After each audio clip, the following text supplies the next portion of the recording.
Hi, this is Alicia. What else is in this organic computer called our subconscious mind? First, it's all of our memories since the day we were born, our database. Even if we don't remember everything at the conscious level, our subconscious mind never forgets anything and has stored these memories to the last detail. If we need to, in hypnosis, we can access that memory bank. The second programming we have in our subconscious mind is our habits, the good, the bad, and the practical. Habits cause us to automatically respond in certain ways when something happens. The phone rings and we answer it. All habits are initiated at a conscious level with conscious thought.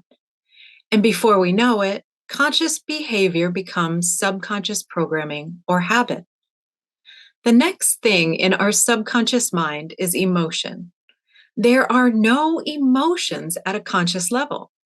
So when we express emotions, they come directly from the subconscious mind right through the conscious mind and out, which is why sometimes when we express or act on our emotions, we don't express them in the way we want to and wonder, now, why did I do it that way? The next part of our subconscious mind, and probably the most important part, is our protective mind. This part of us must protect us against real or imagined danger. You see, something imagined by the subconscious mind is experienced just as if it was actually happening. It can't tell the difference. This part of the subconscious mind is one of the reasons why hypnosis is so safe, because the protective part of your mind is actually elevated during hypnosis. The last part of our subconscious mind is called the critical factor. The subconscious is incredibly powerful. It likes to keep things just the way they are, which is why change can sometimes be really challenging. We can sometimes resist the positive change and suggestions offered to our subconscious mind. On the other hand, the negative suggestion can go into this inner part of us very easily because it doesn't take any work to accept a negative suggestion. That's our brain's negativity bias. Do a quick comparison. What feels the easiest in your own mind? I'm going to ace this exam, or I'll never amount to anything. Positive change and suggestions can be hard because the subconscious mind has hired that employee called the critical factor to keep those positive suggestions out. Imagine the critical factor as the guard at the gate of the subconscious mind, a big muscled guard that deflects any suggestions that the subconscious deems to be inconsistent with what's already there, or that requires too much work on the subconscious mind's part.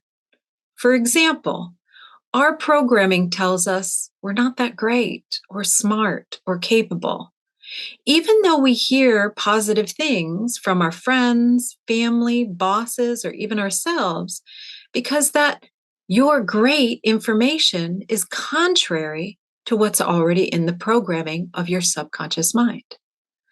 So the guard says that's inconsistent with what's already there and bounces it out. That's why it can be very difficult to change the perception of ourselves from the outside in. We need to work from the inside out. Another example is dieting. I'm going to lose 20 pounds, and I really, really mean it this time. The subconscious mind recognizes all the work that goes into losing 20 pounds and simply has that guard kick the suggestion to the curb.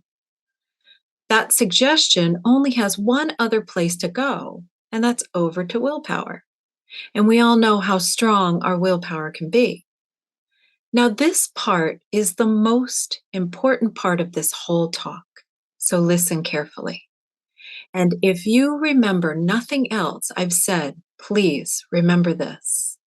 How do we get past that guard the critical factor of the conscious mind, to get the suggestions for change that we want into the subconscious mind.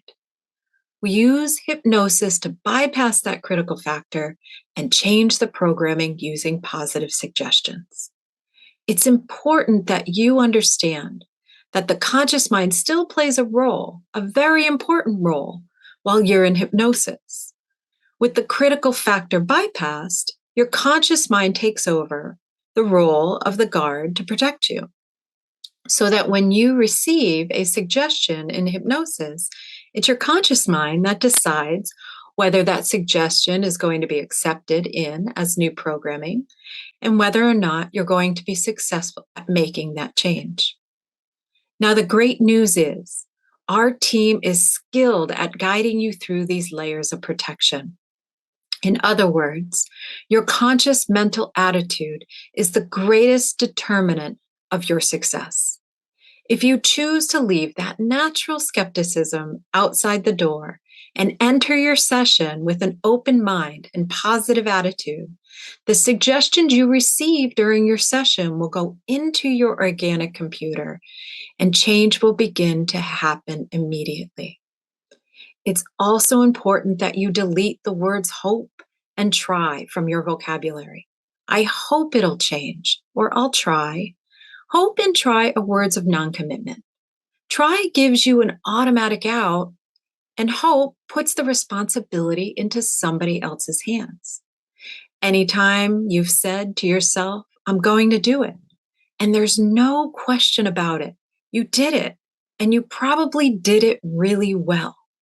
Delete hope and try and substitute I will or I can, then relax and enjoy your success.